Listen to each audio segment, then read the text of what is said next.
And I'm going to talk a little bit about the new book, El Pasillo Estrecho, the narrow corridor in English. And so what's this book about? So let me start with two claims that are central to the book. The first one is, humans want to live in liberty. Okay, what do I mean by that? Well, here's a definition from John Locke, one of the great Enlightenment political philosophers. A state, what's liberty? He defined liberty as a state of perfect freedom to order one's actions and dispose of one's possessions and person as you think fit, without asking leave or depending on the will of any other man. So this is a sort of very common definition of liberty, this freedom in a kind of ordinary language sense, to order your life as you see fit without asking other people's permission or depending on their will. Okay, so that's the first claim in the book, that's a sort of universal human aspiration to live in liberty. And, that we can discuss. The second claim, I think, is much less contentious, which is, if you take that as your definition of liberty, then there's an enormous variation in that in the world. So the extent to which people live in liberty, according to that definition, varies enormously depending on where you are in the world. So really the objective of the book is to provide a simple way of understanding why liberty varies so much in the world today and how the world got to be like that. Okay, so how would I start thinking about that? How would I start thinking about why liberty varies so much, and in particular where illiberty comes from? If people aspire to liberty, how come there's so much illiberty in the world? Well, what example would you think about as an example of illiberty in our framework? Okay, well, an obvious thing that I think comes to everybody's mind is, one circumstance in which liberty is scarce is when you have a very powerful state dominating society. Okay, what country would you think of? Well, many people would think of China today. Here's here's an example. This is a photograph of Tiananmen Square with all the face recognition cameras. So if you've been in China recently, the Chinese government are putting up tens of millions of face recognition cameras everywhere in this enormous system of kind of micro control of society. So in George Orwell's famous novel 1984, he talked about Big Brother. Big Brother is watching you. Well, when Orwell wrote that book in the 1940s, it wasn't really technologically possible for Big Brother to watch you, but now he is, and Big Brother is watching you in China. So I think this is an obvious source of illiberty, a situation with a very powerful state, which is not accountable to its people, has a technological capacity to stamp out liberty. But it's obviously not the whole story. Okay. In fact, there's many parts of the world, including most places where I do research myself, where the state doesn't have that sort of dominance whatsoever. But that, it turns out, is not enough to guarantee liberty. Okay. Take Yemen. Here's an example of society in Yemen. So Yemen is definitely not a place with a powerful Chinese type central state. Quite the opposite. The state is a sort of illusion almost. In fact, the state doesn't dominate society. It's almost the other way around. Society is incredibly organized through kinship groups and tribes and networks. And society is also armed. You see here, everyone has their dagger. Every boy, when they come of age, are presented with a dagger. Society is armed, it's organized. The state is a cipher. It doesn't control Yemen at all. Okay, is that a place with a lot of liberty? No, quite the opposite. Okay, here's the great German sociologist Max Weber. Weber actually, he described the state. He provided one of the most famous definitions of the state in social science. And he said, the state is that human community that successfully claims the monopoly of the legitimate use of violence within a given territory. So in China, the state has legitimate use of violence, or it has monopoly of violence. I don't know how legitimate it is, but it has a monopoly of violence. But in Yemen, it's the other way around. It's not the state that monopolizes violence. It's actually society, and society does have a legitimate monopoly of violence in Yemen. So it's a kind of inverted notion of the type of society that Weber had in mind. But this doesn't create, as anyone who knows anything about Yemen, who reads the newspapers, knows that this situation, which is sort of the polar opposite of the Chinese case, doesn't create liberty either. And I think that's for two reasons.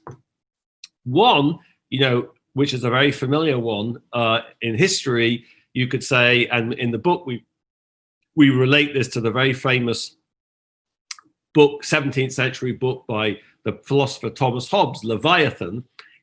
Hobbes sort of said, he wasn't describing Yemen, although what we know about Yemen historically, I'll talk about that in a little bit, but is, he could have been describing Yemen in the 17th century, but he was talking about England during the English Civil War in the 1640s. And he sort of said, in a society without a state, like Yemen in some sense, what will you have? You'll have a situation which he called war, W-A-R-R-E, sort of, that's the archaic English spelling.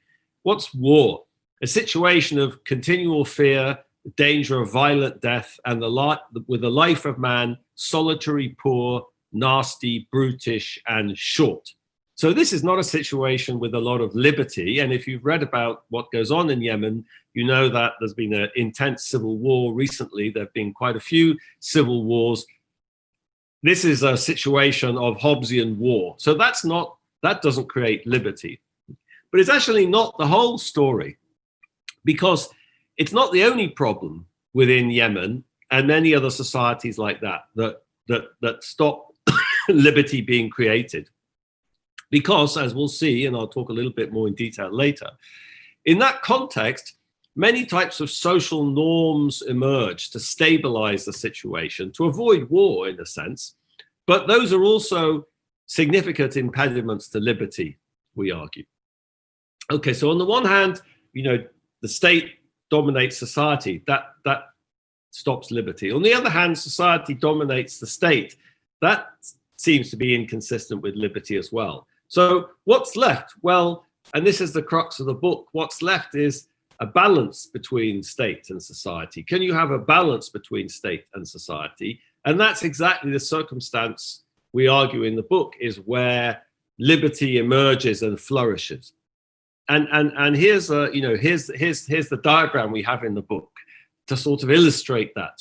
So think of, on the horizontal axis you have, and there's a good reason. I know it seems like very academic to have this diagram, but it allows us to emphasize a couple of things which I think are important, which significantly distinguish what we're talking about from what other scholars have talked about. So just think on the horizontal axis of the power of society and on the vertical axis of the power of the state. Then you see, down here, Yemen, society is relatively strong, but the state is, almost weak or absent.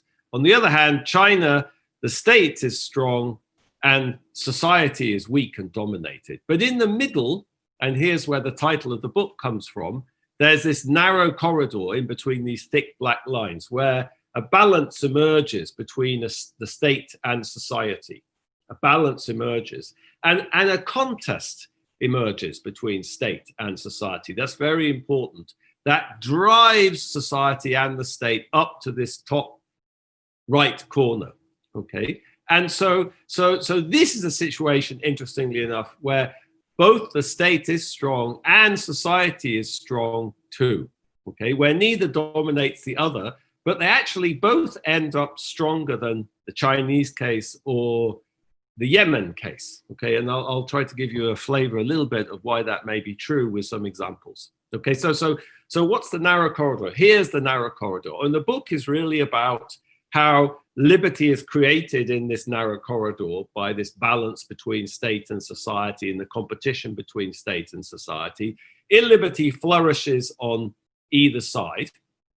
And then we try to explain a little, why did the world end up in such, so this is the basic framework. Remember, one of my motivations was, how do we explain all this variation in the world? Here's how we explain the variation. And a lot of the book is just trying to give you an understanding of where this variation we see in the world came from.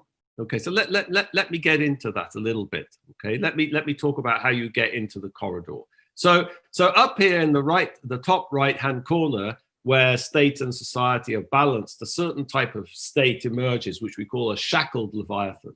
Okay, and I think it's reasonable. It's not too parochial. I'm English, but I think it's not too parochial to argue that if you want to think about where in the world today there's most liberty, that's in Western and Northern Europe or North America. And so where did that come from? Okay, well, let me talk about Europe. So a lot of the book is trying to delve into these historical dynamics and try to understand, why the world looks the way it does. Okay, and so why Europe? The story we tell is, this is a long process achieving this balance between state and society, and it's a long process of interaction and contestation between state and society.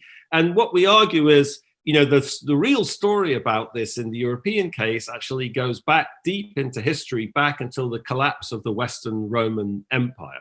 Okay, here's Tacitus's description in his book Germania of the German tribes. So when the Western Roman Empire collapsed, it was flooded with German tribes like the Franks.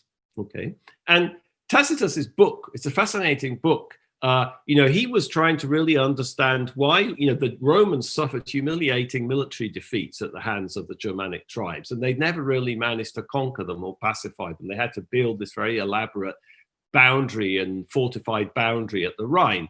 So he was actually, it's a sort of ethnographic book trying to understand what it was about the organization of the Germanic tribes that make them so difficult to kind of conquer and defeat.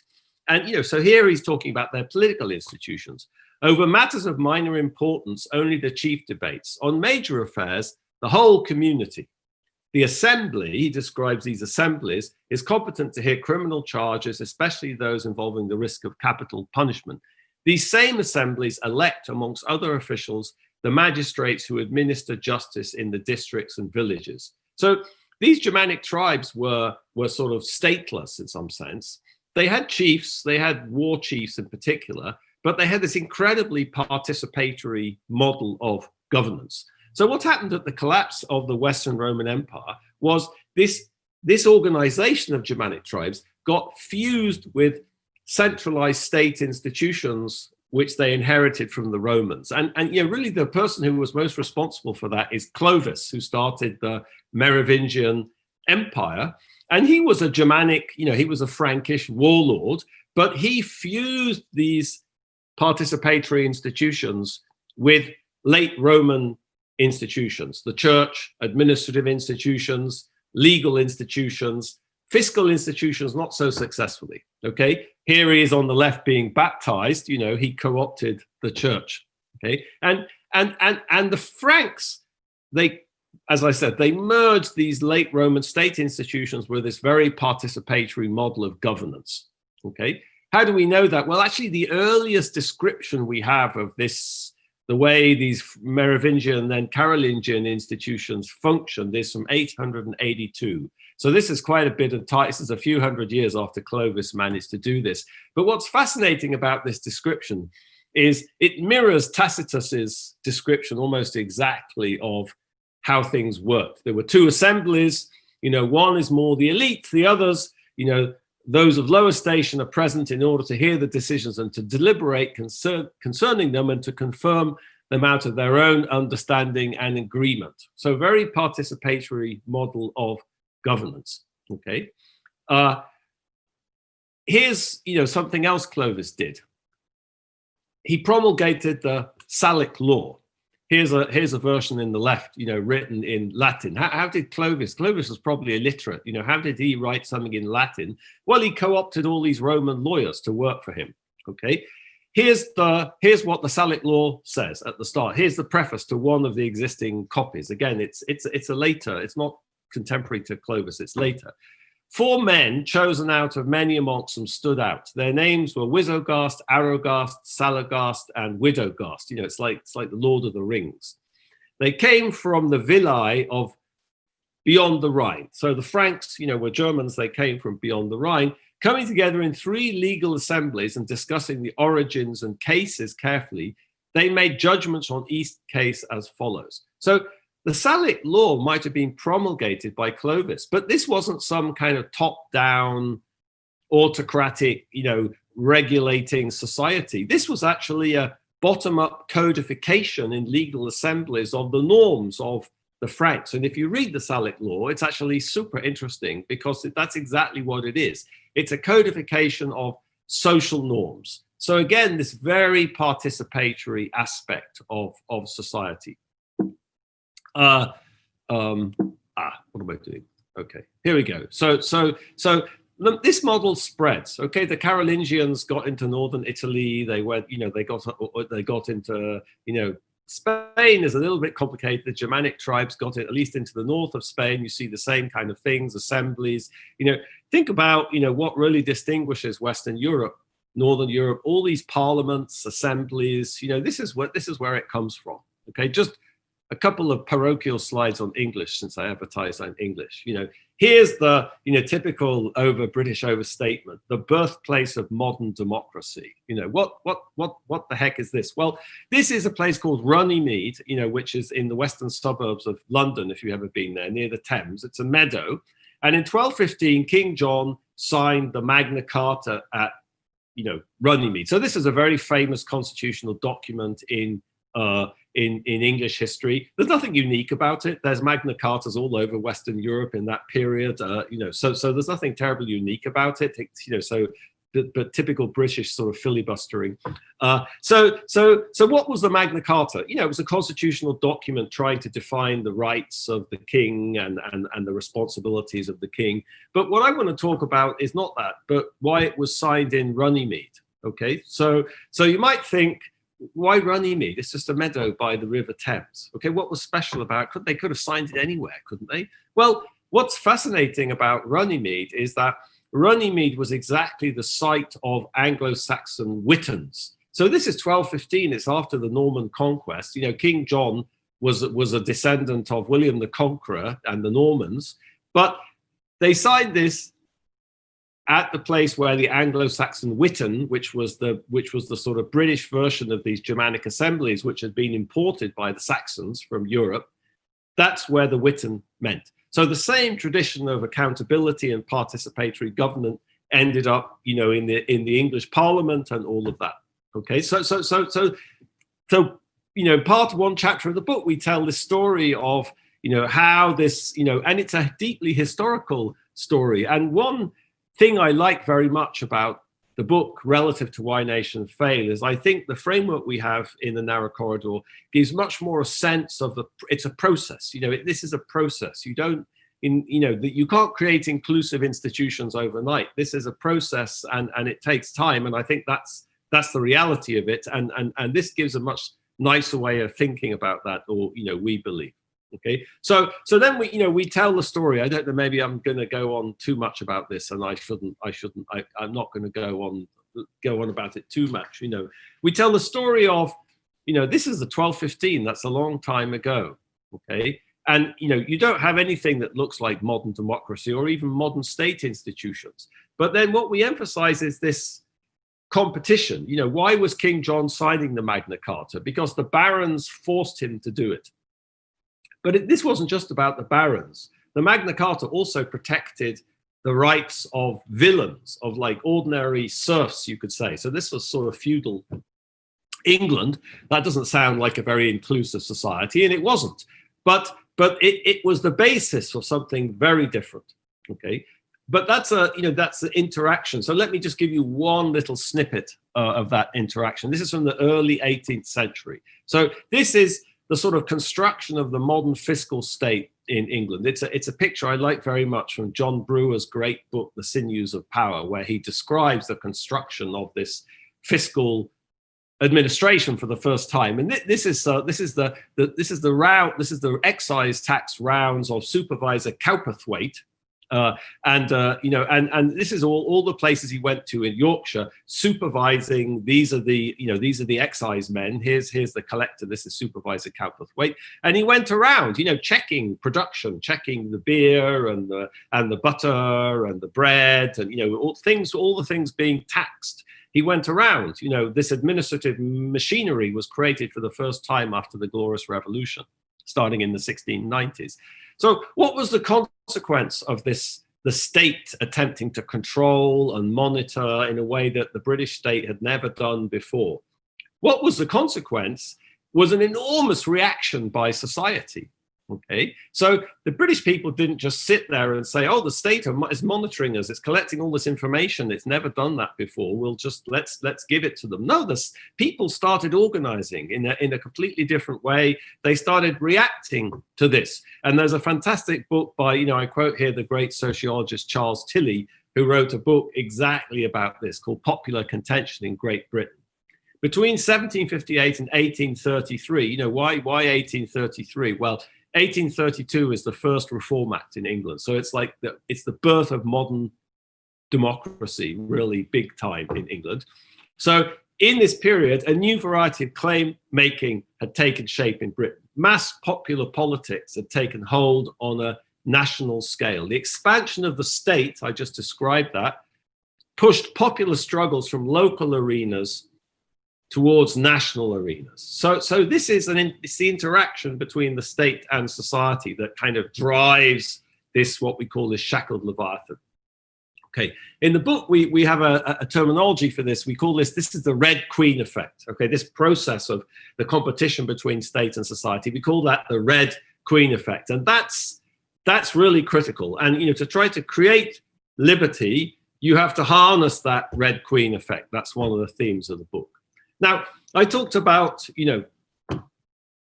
Western Europe, let's say, okay? So what about the rest of the world? What about China?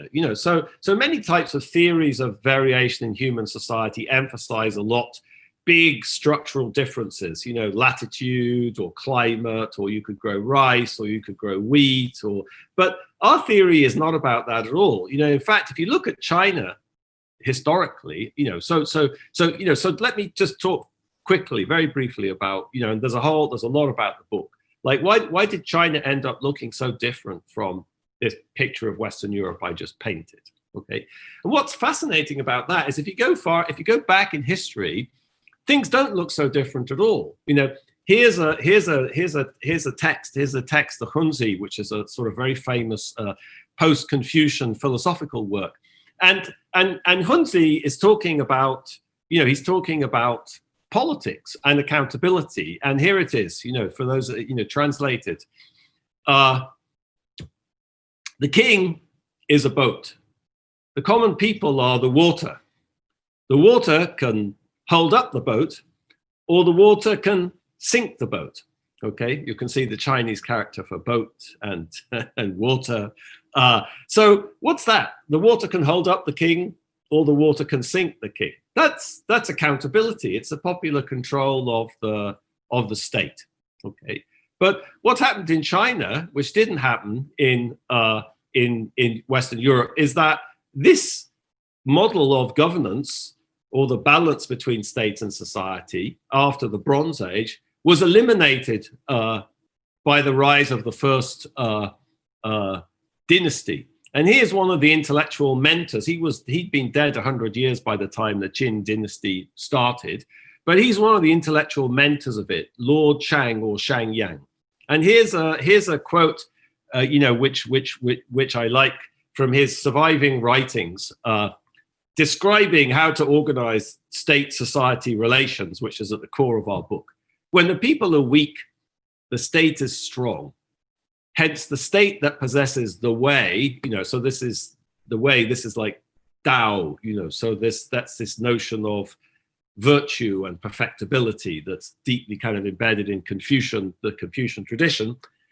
The state that possesses the way strives to weaken the people. Okay, so when the people are weak, the state is strong. So he was an advocate of building a very despotic state, weakening the people, and he saw this as a zero-sum game, and that's how China's been for over 2,000 years. So those cameras I showed you at the start are being put up in the context of what's called the social credit system, which is this vast sort of system of Orwellian monitoring of society. Okay, so this is there's deep historical roots of that, but not because there's anything structurally different about China or the West, but because China and the West, despite having many similarities historically, China tipped into this very despotic equilibrium with the rise of the first dynasty, and that consolidated itself, and it's been like that for 2,000 years, as I said. But that's very different in other parts of the world. It's very different in Yemen. It's very different in large parts of sub-Saharan Africa, where I work. And in the book, we sort of describe this, through a series of examples from Africa. And I can give you a little bit of, let me give you a little bit of a flavor of this. One of the most interesting examples in eastern Nigeria, this is just to show you a map here. This is the Tiff country, or Tiff land, it would have been called in the colonial period, around the River Benue. Here's Makurdi, the Tiff people. So what's interesting about the Tiff people is the Tiff people were brilliantly studied by two social anthropologists, Paul and Laura Bohannon, in the 1950s, for 1940s, 1950s, 1960s, for many decades. They wrote about many different aspects of Tiff society. But the Tiff, were a stateless society. And they were particularly, the Bohannons were particularly interested in why they were a stateless society. Okay, why didn't they have, we tend to think of states as sort of solving key problems of coordination in society and providing public goods, things that individuals on their own would find it very difficult to provide. So we think there are advantages of this, okay? And there are advantages, but there's also the threat of despotism. And what's interesting about the Tiff case, and I think this is true of Yemen and many others, very well documented in many other similar types of societies, is this threat of the type of hegemony that was unleashed in China by the Qin dynasty becomes so dominant that it's very difficult to kind of countenance constructing any type of political hierarchy. Okay, and that's what Bohannon describes. He describes it in a sort of funny way, basically, because this is an African context where witchcraft beliefs are very central to the way people think about causality, in particular, where they think about illness and suffering. So many things that are sort of adverse setbacks or illnesses are thought to be caused by witchcraft. So witchcraft accusations enter into many aspects of life, and in particular, they were used as a tool for maintaining this sort of egalitarian nature of Tiff's society. So he describes how in the 1930s, a man called Kokwa started a shrine selling charms to protect people against witches. So one of the things he sold, for example, was a fly whisk here. You can see this is a fly whisk, and the fly whisk is very useful for sort of smelling out witches. And what he points out is that anyone who got too big for their boots, anyone who started trying to kind of exert power or authority over other people, risked being accused of a witch and having these fly whisks pointed at you. And he notes how men who acquired too much power were whittled down by means of witchcraft accusations. Nyambua, which was this cult started in the 1930s, was one of a regular series of movements to which Tiff political action, with its distrust of power, so I'm sort of highlighting this distrust of power, give rise to, so that the greater political institutions, one based on a lineage system and a principle of egalitarianism, can be preserved. Okay, so a fundamental mechanism here, which is determining where you are in this diagram, is this, you can create a state, you can create hierarchy, but how do you control it? There's enormous anxiety about that in Yemen. There's anxiety about it in Nigeria. And in some sense, there was anxiety about it in China too. But the anxiety was overwhelmed by this state building project with the first dynasty. The difficult thing is finding a balance between this distrust of power and skepticism about the use of authority and getting the benefits that hierarchy and states can bring. It's that balance which is so difficult. So in the book, we describe how many societies just haven't managed to find that balance, that finding that balance, getting into this narrow corridor, is very difficult to do. And that, so we talk a little bit about this. So this is, so now I added the TIV down here to Yemen and China. So let me just, so here is the framework. We're trying to sort of say, there's three sort of constellations here of state-society relations. And these different constellations have very different consequences for liberty, but illiberty can be achieved in very different ways, okay? So it's the state can dominate society, but society can dominate the state. And let me sort of finish by just emphasizing, okay, so what are a few consequences of this framework, okay? Well, one consequence is that, when the Berlin Wall fell down, there was this claim that everywhere in the world was sort of going to converge to liberal democracy. But if you think about it, I always found that this is a very odd claim for someone who studies history, because the pattern in history is not convergence. The pattern in history is sustained divergence. As I've been emphasizing, China's been like that for over 2,000 years. The idea that somehow 20 years of economic growth was going to create a kind of Western liberal democracy in China is totally implausible if you think about the history of China. Similarly, Yemen, we know quite a lot about Yemen actually, because after the rise of Islam and the Prophet, very soon there were imams and descendants of Muhammad's followers in Yemen, brought in for similar reasons. Muhammad was brought into Medina to help resolve disputes between the clans. In Yemen, they brought people, to help resolve disputes. So we know a lot about Yemen going back almost 1,500 years. And that organization of society is also very persistent. What we know about places like the TIV in Nigeria, since, for at least going back 400 or 500 years, we know that those organizations of society were also very persistent. So, and the story I've told you about Western Europe and the emergence of this shackled Leviathan in Western Europe, that's also a very deeply persistent case. So this, this is emphasizing divergence, not convergence. That's the pattern in world history. Lord Shang was wrong. Like Lord Shang said, when the state, when people are weak, the state is strong. That's true about the Chinese case. But what's interesting about the framework is it suggests actually the strongest states are those with the strongest society. The state is strong in Sweden, or Spain, not because society is weak, but because society is strong and society can push the state and force it to be accountable and force it to work in the collective interest of Spaniards. Okay, and that can't happen in China. Okay, so this, can I finish this and then we have some questions?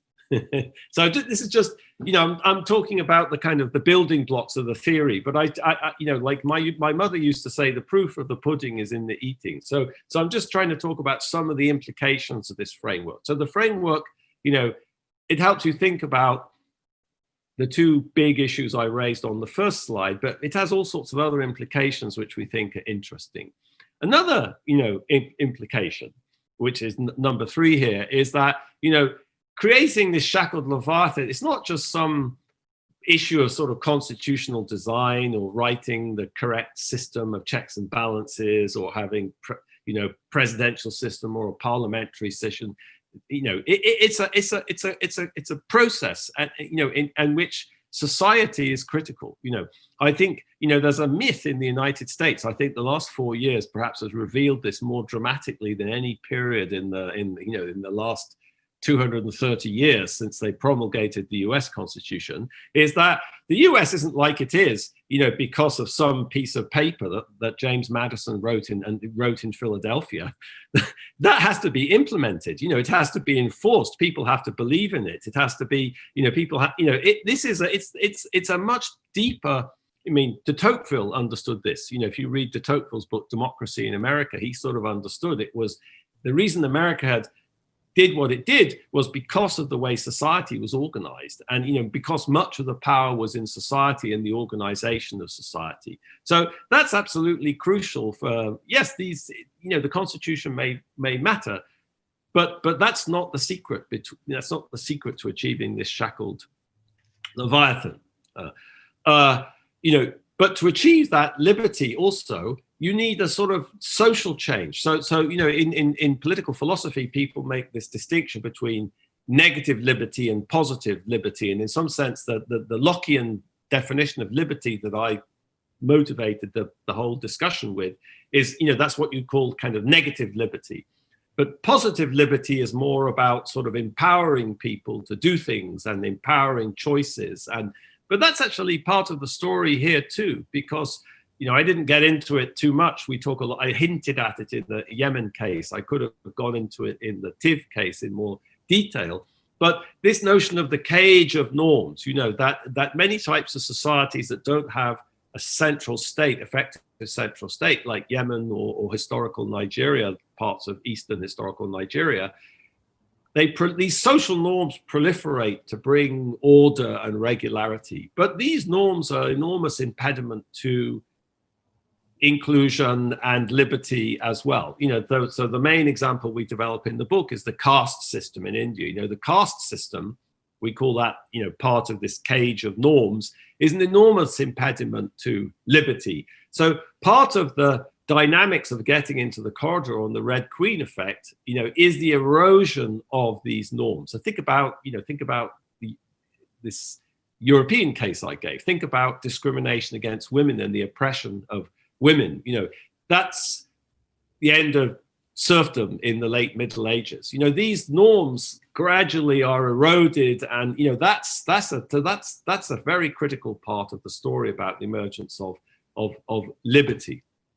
Okay, and two more things to say. One thing, there's nothing Western about the notion of liberty. In our view, liberty is not something some philosopher came up with, despite the fact that I quoted John Locke to start with. The Tiv are very interested in liberty. Every African I know is they're very Western people in Africa from that perspective. This is not like some sort of Confucian notion of order or people's place in society. So there's nothing, again, that's a claim in the book. We're sort of trying to claim that this aspiration for liberty is a human, that's something about humans, and so I think we use these African cases to try to illustrate that. And then last thing, and then I'll stop talking, which is there's many types of societies in the corridor. I think there's enormous differences, as we've seen during the COVID pandemic, between Anglo-Saxon countries especially in the United States in the corridor, and Scandinavian societies, or Antipodean societies like New Zealand. So there's very many different societies in this corridor. Okay, and there's different ways to get into the corridor. So I don't have time to talk about it now, but the end of the book we talk about strategies for getting into the corridor, and how the corridor has changed, in the modern world. Is the corridor wider today than it was historically? I think yes. So it's easier to get into. And we talked about how some sorts of societies, like South Korea, for example, got into the corridor, in the last 50 or 60 years. But there's very, very heterogeneous. Why are societies in the corridor so heterogeneous? I think because societies had to solve very different types of historical problems. I work a lot in South America, and when I look at the United States, I tend to think, if I compare the United States to kind of Western or Northern Europe, I tend to think, there's much less inclusion in the United States. There's much more marginalization and poverty and discrimination than there is in Western and Northern Europe. And I think in general, the Western and Northern European societies have done a much better job of creating this shackled Leviathan than the United States has, because the state is more effective at providing social insurance than it is in the United States, where tens of millions of people don't even have healthcare insurance.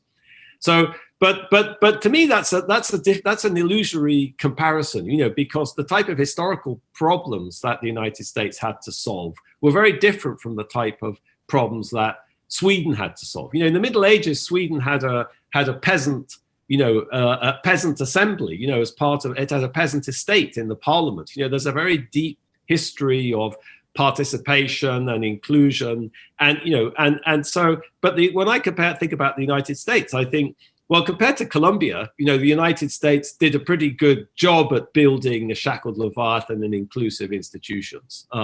But that leaves a lot of heterogeneity. So I think we have one chapter in the book where we sort of try to think about, how the United States built this shackled Leviathan, and why it did a better job of that than Latin American countries did, but why it was much less successful in many dimensions than Western and Northern European societies.